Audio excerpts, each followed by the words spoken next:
Tone and persona is where you define how your AI sales assistant sounds, so every message reads like your business wrote it.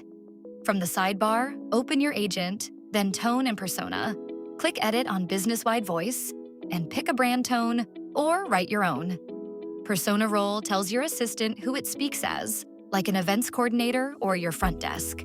The sign-off is special. It is used word for word to close your assistant's emails.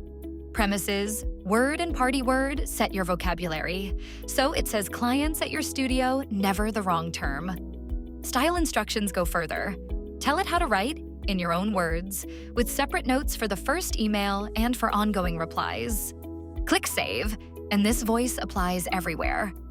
Want one event type to sound different? Set an override below. Anything left blank keeps the business-wide voice. And that's it. Every email, text, and chat now sounds like you.